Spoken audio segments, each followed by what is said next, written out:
Jeremy Greer. And I'm Gary Butterfield. And this is Days of Future Cast, the podcast that is going through every single possible tie-in to Avengers versus X-Men. We're leaving no bad issue unturned. And we're back with more Avengers versus X-Men versus... Gary, how are you today, my friend?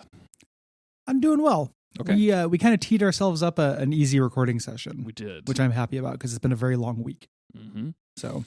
It's been a long and stressful week. So in the next couple of weeks, what you have to look forward to is this AVX versus, and then we have a proper AVX issue. Finally, some plot is moved forward a little bit, and then we're going to take a break from comics and talk about What If, the Marvel animated series based on the long-running comic books, which I think both Gary and I are big fans of. The last episode was out just a couple weeks ago, and Gary caught up with it, and now we're all going to talk about how bad we hate episode 7 and and how much pretty good the rest of them were. Some of the rest of them were. So we're going to talk about the series as a whole, and then kind of each episode and what we think would be cool for them to do for season 2, because they're obviously going to do that, like what worked and what didn't work, and that's going to be a week's worth of podcast. Because it'll be a little bit longer of a discussion. It won't be like the 20 minutes we usually do on a single issue of a comic. So look forward to that. Or 15 in the case of this episode. I think we clear 20 minutes. Depends on what kind of goose we get into right here.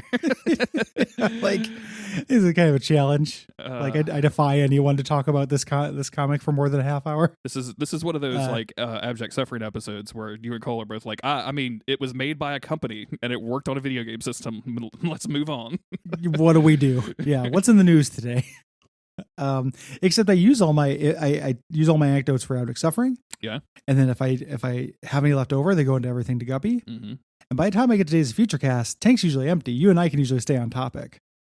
Wow, I'm feeling very cut rate right now. I'm feeling very third. No, it actually negative. It's the opposite of that. It's because you and I have more interesting stuff to talk about. I don't have to bring the anecdotes for this because usually we can just find stuff organically. Well, tell me about the last time you took a walk, Gary. What's been going on? You had fun? Oh boy. Well, it's been pretty rainy around. Got us to get that out right on Front Street. And looking at Halloween decorations is fun. I went to a neighborhood the other day, like a nice little suburban neighborhood, and it was the first time in my life that I thought, this is too much Halloween decorations. You guys have just there was like skeleton. It was doing the internet thing where they had like skeletons set up, like they were breaking into the window, and I'm just like, you guys aren't goth. Like I know it. You guys live in fucking Madisonville, Louisiana, in like a gated community with a $500,000. You're not goth. You don't get to put skeletons on the window. The trick is if I should never own a home, because if I did, a combination of laziness and then just like me thinking it's cool would definitely mean I would never take those skeletons down. Never. Absolutely like not. It'd be like I'd put Santa hats on them in winter, but that's it. That would be it. Honey, go get the Santa hat bin. It's time to decorate the house. Somebody by my house did a really good job. They have this like kind of gothic looking fence anyway, like Portland neighborhoods, like every once in a while you find like a really nice house, like a very fancy old house. So they changed their gothic fence to look like a cemetery, and then filled their house with, tombstones, filled their yard with different tombstones. That was really cool. And in the back, they have a really, really awesome like Medusa statue that is it's far enough back that makes me think it's not for Halloween. Like they just have that Medusa there all the time. It's really cool though. It's a really nice looking statue. And it's a really nice little detail for Halloween, whether they meant it or not, because you're walking by and you're like, oh, cool, tombstones. And you see a figure in the back and you're like, oh, that's, and you get a closer look and it's a Medusa like looking right at you. Okay. It's pretty fun.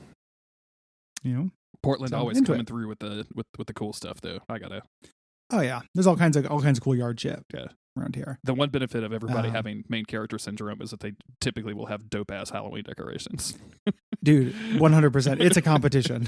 Yeah, that's what I'm saying. Absolutely. Man. Speaking of Halloween, okay. We got Avengers versus X-Men versus, and we got Magic versus Black Widow, and The Thing versus Juggernaut. I feel a little robbed for having Juggernaut / Colossus in here twice. Not gonna lie. Yeah. And written by a real rogues gallery. We got the first one written by Kyle Yost, who is somebody who I've never really loved. Like, he's not horrible. The art's cool. It's by the Dodsons. I thought it was. Is it not Christopher Yost, the other Yost guy? Oh, maybe it is the other Yost. Yeah, Kyle something else, and then Christopher Yost. There's two of them. They're writing partners. They did the New Mutants reboot that was not very good, and then went on to do other stuff that people like more. Because Christopher Yost did a lot of the animated stuff, right? Like some of the more recent animated stuff. Yeah, so that's why I think I recognized his name when I saw it. And then Jeff Loeb, who turns in The Thing versus Colossus, which is one of the most boring things I've ever read. It's as generic as it could ever be. I like Jeff Loeb fucking sucks. No flavor or like anything interesting. Just some punches and some real bad like one-liners. Some angst. And then in the Black Widow thing, they've made the bold decision to put everything in untranslated Russian. they about half of it is in Russian without any commentary that they're both Russian. I know. Like I was like, why these characters? You know, how insulting this must be to Black Widow to just be like, well, I guess I'm left over. I'll go fight the little girl. Like, and then just they speak in Russian a lot, and I don't have a translation, and the comic doesn't translate it, and it's not text. I can't copy paste it into Google Translate, so I'd have to like painstakingly go through it and find the matching characters just to get dialogue. Like, you'll never be the best of me. Okay, so you know, but in Russian. I tried this because the Google Translate app on your phone will use the camera and translate text as you point to it at a camera, but it would not work. So I'm pointing my phone at my fucking iPad like an idiot child, and it never worked, not a single fucking time. Which made me think it wasn't actually Russian; it was just letters that they put together.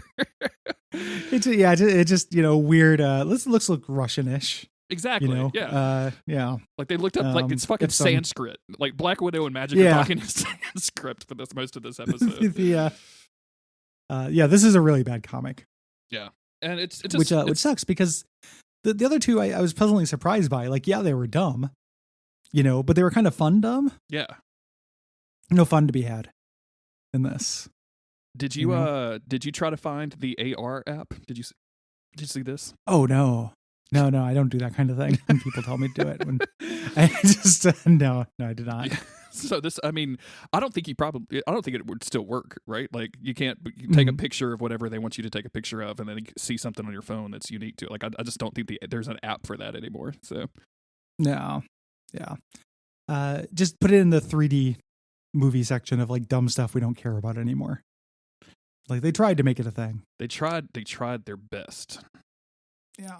So let's get into it. Let's shoot this fucker. This is real dumb. A bad comic, as we mentioned. So we're on the moon. So we're caught up with the events of AVX4, where everybody met on the blue area, blue side of the moon, or whatever they call it. And where we could breathe, so people can like just talk normally. They don't have to have dumb helmets. And we're going to face off first with Juggernaut and the Red Hulk, which we've seen before. We've seen in this very serious in the series we've seen before. Yeah. And the art on this I think is very hilarious because like when he eventually punches Juggernaut like through a wall, it really just looks like he's got no he's just laid down and he's been moved by an external force. Yeah, he's floating. Yeah, like he's on Tensor's floating disc, like on an electronic ethereal gurney being sent in. And I love so the idea here is that like Red Hulk is just too cool and too powerful, so he's bored. So he's throwing Colossus away for someone else to fight.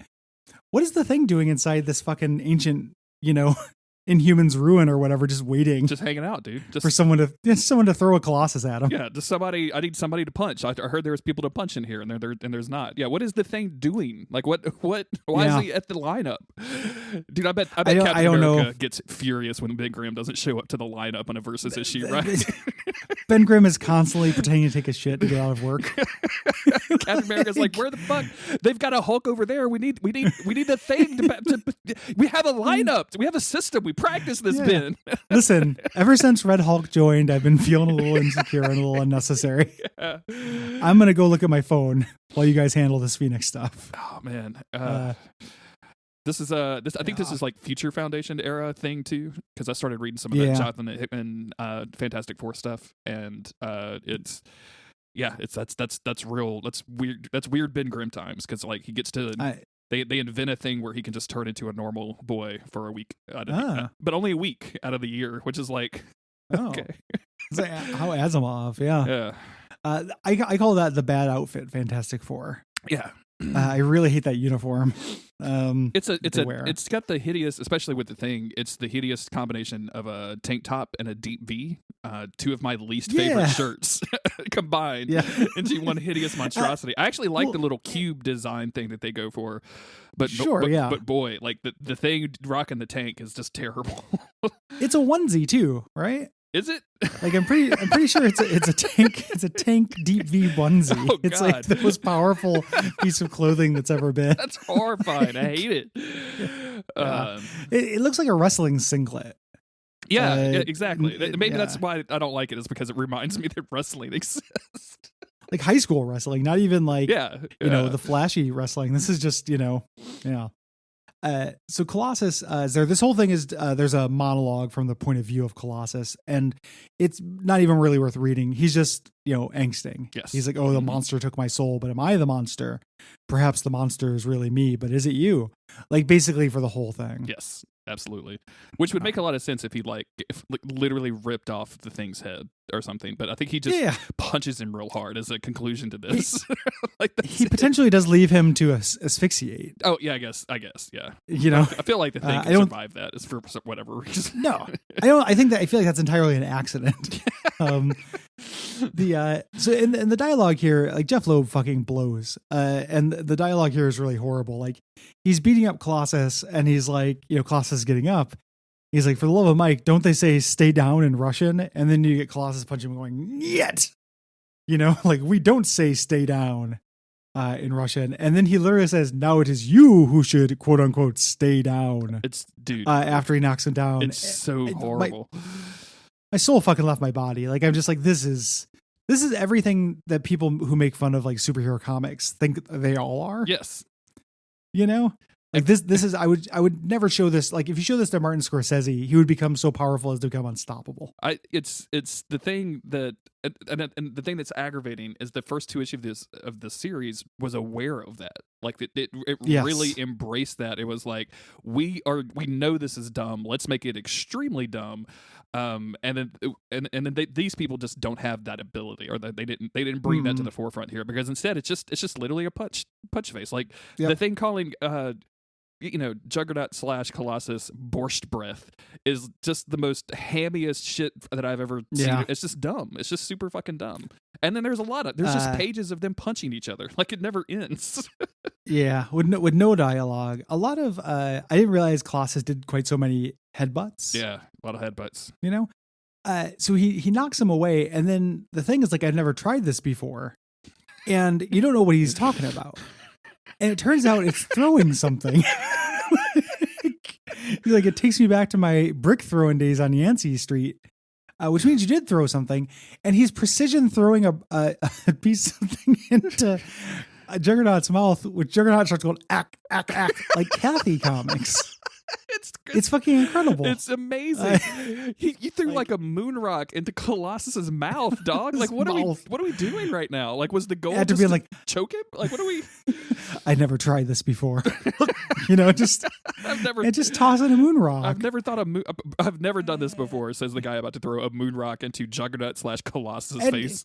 Yeah, probably nobody's really done that before. Yeah, like you're probably the first person on Earth to throw a moon rock into Colossus. Good job, you. Know? And it's not really a big deal. He just kind of horfs it out. Takes him like 2 seconds, you know, to get rid of this. There's a really confusing thing. He charges Colossus, and the idea here is Colossus stops him and then starts charging the other way. It's really confusing though. The camera like breaks rules, so it's kind of hard to see what's happening. So like at the bottom of one page, he hits Colossus, and it shows Colossus standing still. Mm-hmm. So there's the implication that he bounces off him. In the next panel, though, it looks for all the world like he's pushing Colossus through towards us. Yes. Mm-hmm. At the window. But in fact, the opposite is happening. Colossus is pushing him away from us. And we get this dialogue. So now they are outside of the blue area of the moon, where there is much less oxygen, and, you know, Colossus is like, he needs air. I don't need anything. I'm like, what are you doing? Why are you the Crow? Why from the movie The Crow? I don't understand. The Crowlossus, not the Crowlossus. What if the Crow got the power of the Juggernaut? Oh, please finally, Stone Temple Pilots has something else to do besides not exist anymore. Get them working on the Crowlossus soundtrack. I want to defy you as to what. So here, where the thing punches Colossus in the head and destroys his helmet. Yes. How and what is happening? I don't know. Where is Colossus? It turns into like where is, liquid. Like, Thing's hand from, right? Like, yeah. It looks like the Thing's hand came out of Colossus's chest to punch Colossus in the face. Yes. And then the way his helmet is breaking open is just, it makes it look like it's liquid. Yeah.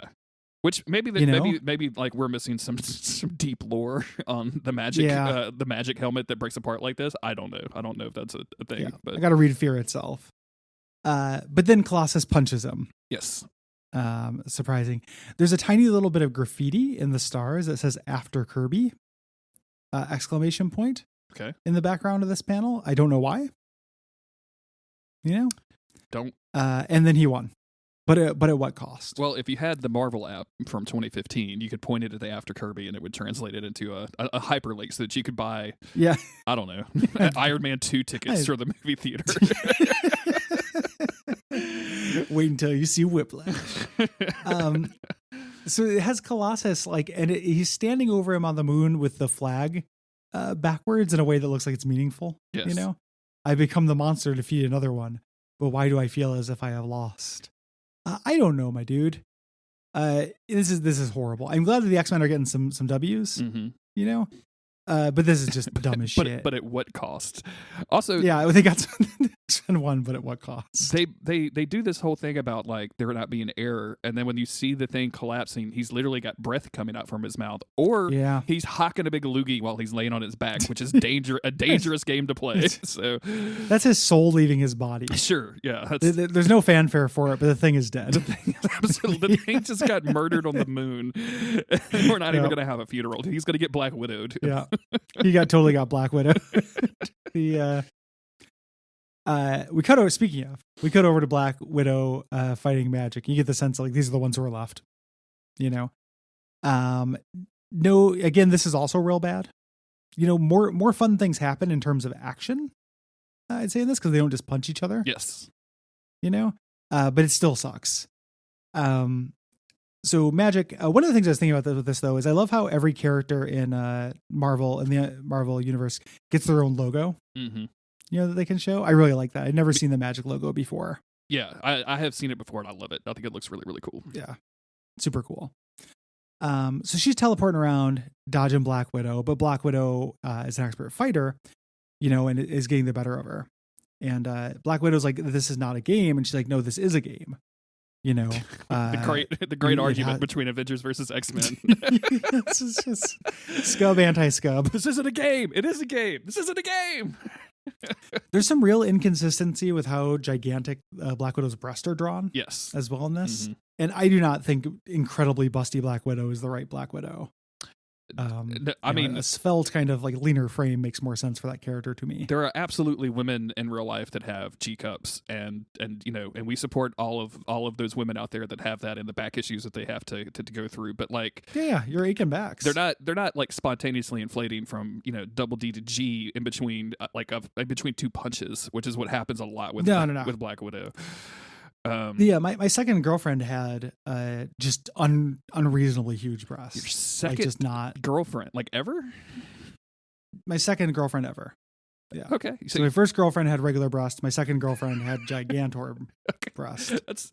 And each girlfriend since has had increasingly larger breasts until eventually I'm just dating one big breast like a Silent Hill game. Oh, it's like that episode. You open the of Black door Mirror. and the nipple's just there. Yeah. Yeah.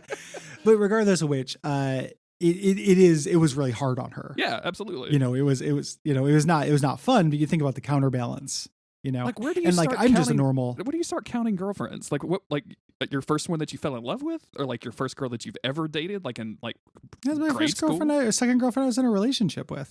Relationship, like not hold hands with on the school or like I didn't really do that. Okay. I didn't have the little like puppy love ones. I had a girlfriend when I was like 16, and then later when I was like 20, and then kind of a couple of them before my wife, and then a couple girlfriends since. Okay. And then there are girls who I just dated, but I didn't really like date until after I was divorced. Okay.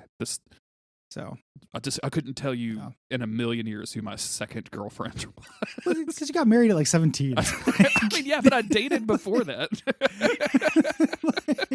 We're the same age. Weird, we should have roughly the same memory.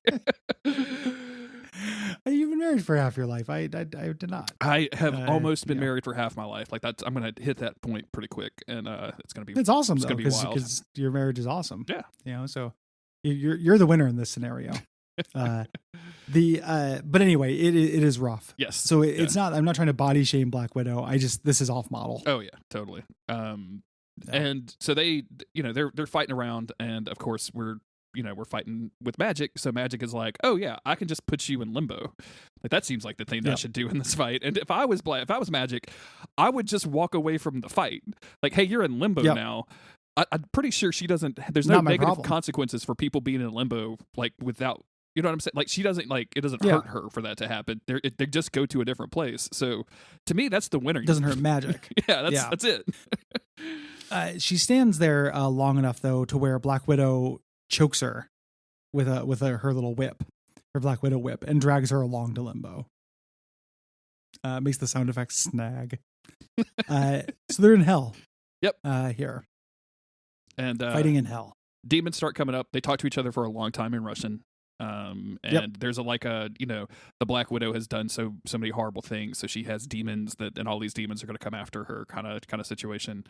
And she starts like shooting the demons, and Magic goes, "What are you doing?" As if she is surprised, like that anybody wouldn't use a gun. Yeah.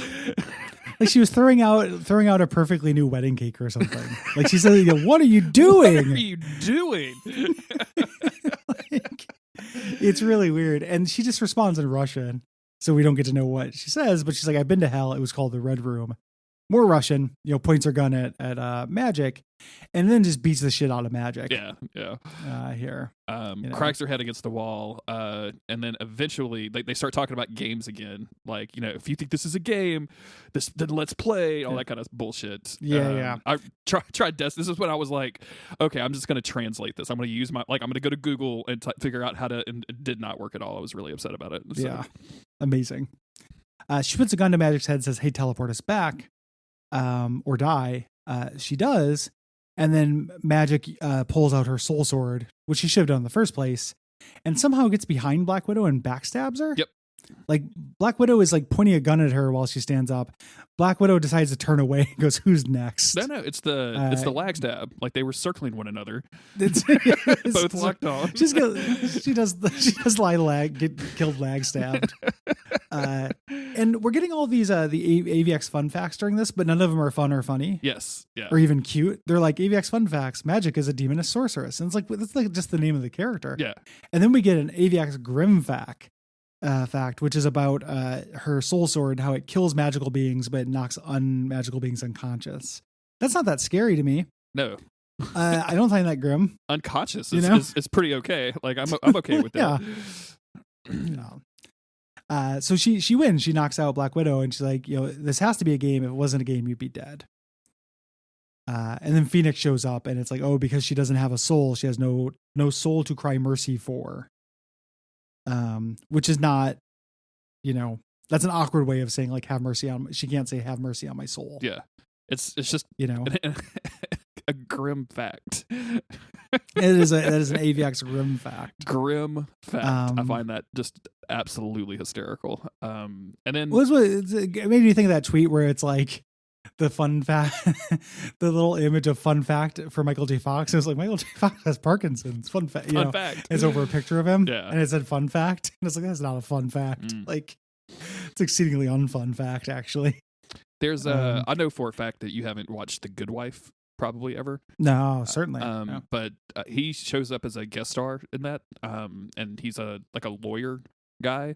and he just regularly uses the fact that he has Parkinson's to get like an edge in the courtroom. And it's, you know, he's got Parkinson's like in the show, right? Like it's the thing, but like he's such a shitbag lawyer that he like, you know, uses it to get sympathy with the judge or whatever. And meanwhile, the main character is like, "Are you fucking serious? Like, I can't believe you're doing That's this." That's great. That's all funny. So anywho, that's this bad comic. Yeah. And then we get the preview for the next issue, which is going to be Psylocke and Daredevil, which could be fun, but it's probably super boring. And spoilers for Avengers vs. X-Men 5, this looks like Phoenix Emma versus Thor, which I think was going to be hopefully fun.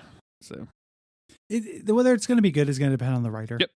Like just the writer, if they know how to have fun with this premise or not, or whether they're like, "Oh, Colossus fights the Thing, I'll make that cool," you know. It's Carrie Andrews and Rick Remender. Okay. Next issue, so that's exciting. Yeah. I'm into those are that. writers I like. Mm-hmm. Yeah. So fingers crossed. Yes. And yeah, if you like this episode, you should give us money for it. Go to patreon.com/Duckfeed.tv. You should give us money. Gotta give. Yeah, just more. Just take it out of your pocket, put it into ours. It supports the network. It supports everybody in the world. I haven't done one of these in a while, Gary, so I'm in the weeds. Yeah, absolutely in the weeds. The ratings, reviews, and Apple Podcast, telling your friends. Those things are all super good.